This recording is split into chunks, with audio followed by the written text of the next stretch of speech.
This is episode 249 of the Super League pod, and as another storm hits these shores, Alan's window takes a real battering, but all the Super League games go ahead.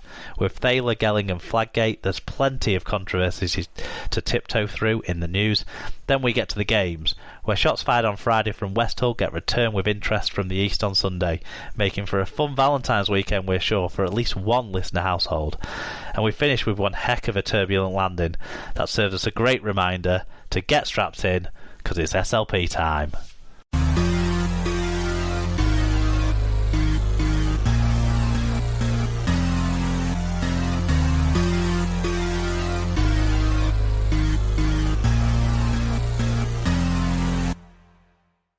Hello listeners, welcome along to episode 249 of the Super League pod. This week you've got Alan and Mark. I don't know why I said you first, because that's weird, isn't it? Because people would expect me to say my name first because I'm the person talking. That makes more sense. But yeah, so you've got Mark, myself, and you've got Alan. Hi, Alan. Hi, how are you? Yeah. I'm still scratchy, so if people find my voice nasal of a normal week, they're going to be particularly aggrieved with it this week, I think, as I'm kind of trying to come through the other end of the bad cough that I've had. But I'm here, you're here, we've both had death-defying weeks, which we can talk about later on at the end of the show. Yeah, stay tuned. But teaser. But to get things started, why don't you tell us who the sponsor of this episode is? Yep, so this episode is sponsored by Rob's Toy Shop. Find a wide range of toys, gifts, rugby league birthday cards and more at Rob's Toy Shop on eBay. Visit stores.ebay.co.uk/Rob's Toy Shop, and on any orders over £5 you can earn 5% cash back, and also 1% of your order value will go into the SLP coffers by putting SLP discount at checkout. Excellent, thanks for your continued support, Rob's Toy Shop. Make sure you the listeners, support our sponsors too. All sorts of stuff there at Rob's Toy Shop for you to buy. So what we got coming up for you this week on the show? Well, the news, that's going to start with some stories of a ref and a player who've been withdrawn from selection availability, and there's quite a lot of other news to get through too, with news from all the leagues and some international news as well to talk about. We're back to the full complement of 6 Super League games this week. Dennis wasn't quite as destructive as Kira.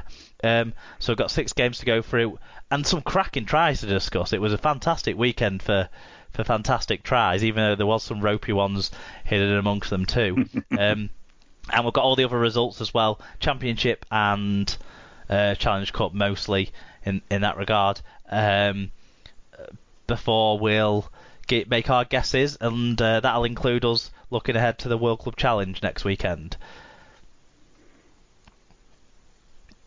Just the one shout out to make before we get into the news though, and that is to listener John Hamilton. Thanks to John for his donation to the show this week. Very much appreciated, John.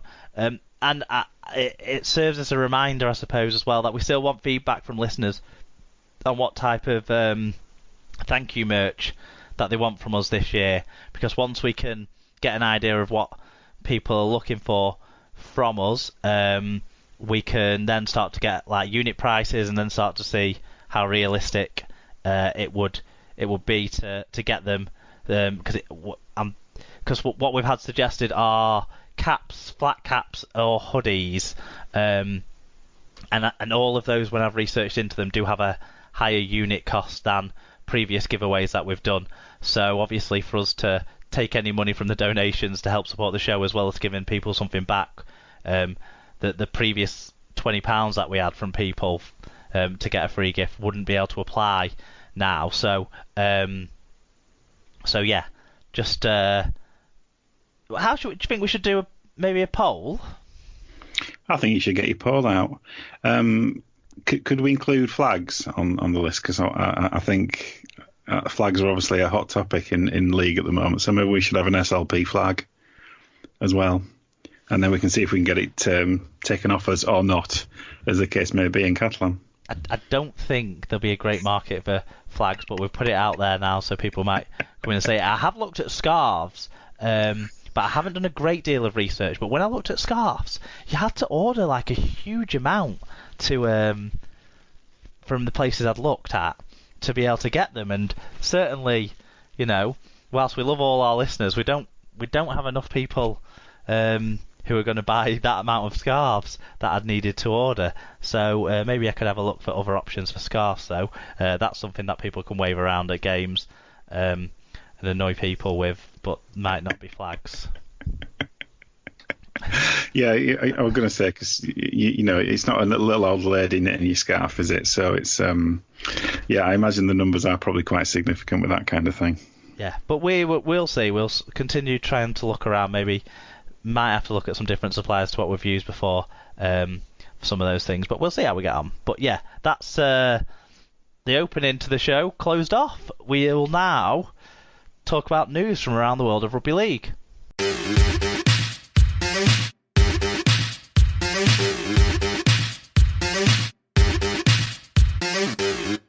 So in news this week, plenty to talk about. And top of the list, so Ben Thaler has been suspended by the RFL and is currently subject to an internal investigation over an incident that allegedly took place ahead of the opening round of the season, which is the only round that's so far seen Thaler take charge of a game. The RFL have said they won't make any further comment until the internal investigation is complete. Thaler is in his 20th season as a match official and has reffed over 300 top-flight games. Tom Andrews got in touch. He said, only heard the rumours as to what he's allegedly done, but he's been consistently the best ref in the competition for the last 2 to 3 seasons. But if he's been fiddling, then it's another kick in the balls to rugby league.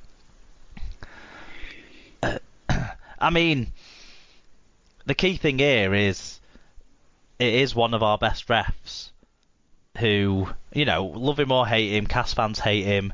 They think he hates them. Every fan thinks all the referees hate their team and are biased against their team. But in reality, we all know that Ben Thaler is one of the best 4 referees that we have in the competition. Yeah. And it's a shame that he's not available to referee matches. Whatever he has done, obviously, is serious for that to be the case. Yeah, undoubtedly. I mean, I don't really tend to listen to rumours, and I haven't heard anything, so I have no idea what it's about. I've seen some silly ones that I think were just jokes, and then it's hard then to pick out ones that maybe weren't jokes. But yeah, I'm not sure. I mean, it talks about the. Sorry, we've got a heavy rainstorm here. I do apologise for the noise. It's made its way to Leeds. Then I had it just before. Blimey, it's bad. Whatever the circumstances, it just points to what we talked about before about a lack of depth in refereeing, doesn't it? And we can't afford to lose these players. Oh, sorry, these officials. Yeah, and every time there's another official taken off the roster, sort of thing, it makes you think back to all the other ones that we've lost over recent years. I mean, is that hail coming through your window? But, because Weber Barrow, Stokes, Cobb, I mean, Silverwood, but I think he was coming to the end anyway, really, wasn't he? Obviously, yes.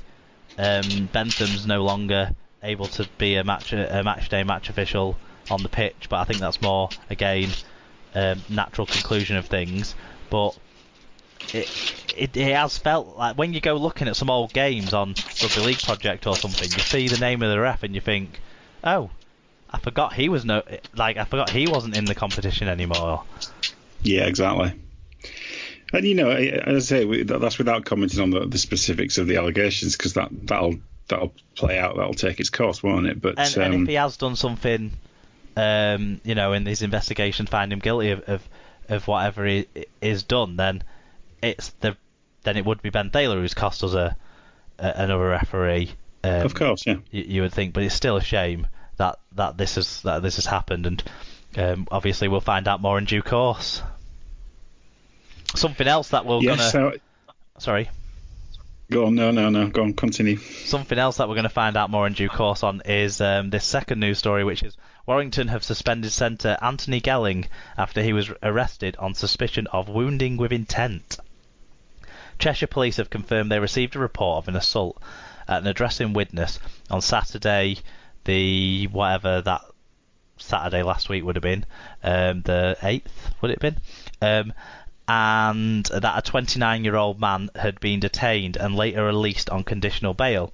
In a statement, Warrington said Gelling was the subject of a club investigation into his conduct away from the club, and he will not be available for selection until that investigation is complete. So a couple of people got in touch about this one. So Karsten says, man of the beaters. Tom Andrews says, if what he's accused of turns out to be true, then he can feel free to fuck off out of our game. But let's be honest, he'll beat the Wolfpack or Dragons before the gavel strikes. Well, so there is a bit more meat on the bones to these allegations, because obviously that police statement, which doesn't name Gelling but has been heavily reported by lots of serious news outlets to be about Gelling, says that there was a charge of wounding with intent. Now, there's lots of rumours about who that attack was on. We certainly don't condone any sort of domestic violence or even unprovoked violence that isn't domestic violence, to be honest, on the Super League pod. So if Anthony Gelling is guilty of these sort of allegations, then yeah, he certainly needs to be punished in some way and held away from our game until he's shown such sort of remorse and retribution for his actions that he has earned his way back in. Yeah, it's just very disappointing on many levels. Yeah. Somebody who had a profile, a public image that was quite different. Somebody you could point to as being an interesting character. But yeah, as I said, it's just incredibly disappointing if what is being alleged comes to be proved in a court of law. And I think that's where, obviously, this is where this is probably heading. So yeah, it's very difficult for anybody to say too much, but it's just difficult, isn't it, as a sport, when these kind of cases come up, that it's difficult to take a zero tolerance approach to it, because unfortunately we have let ourselves down in the past about taking a zero tolerance approach. I mean, it could well be the first test of any line in the sand that was drawn at the recent Super League meeting, and I think for there to be clear and strong leadership going forward in our sport, we need to get away from the what ifs and the what about who and those sorts of stuff, and say that was then, that was not how we want to run the sport now. This is how we want to run the sport now, and this could be an opportunity, if there's guilt here, to show a clear sort of plan of action to this type of event. And it might not necessarily mean that someone who does something very wrong does not earn a second chance at some point in the future, but it certainly would mean that that person should be deprived at some stage of earning a living from the sport until they're deemed sufficiently rehabilitated or what have you to deserve to earn again from the sport. One thing I found really disappointing about this particular incident is, obviously, whatever has happened, the wounding with intent has happened on the Saturday, and on the Monday, Anthony Gelling recorded a podcast for the Super League. Now, he knew that there was something that had happened. He knew he'd been arrested. If he's cooperating with the club into this investigation, like they've said, had he cooperated at that point, and had he told them, and had anyone thought about maybe it's sensible for Gelling to not do this interview on the Super League's own podcast, because it couldn't have been much worse timing for him to have been on that show. No, it couldn't. It really couldn't. And that's one of the things that has disappointed me in Gelling in this,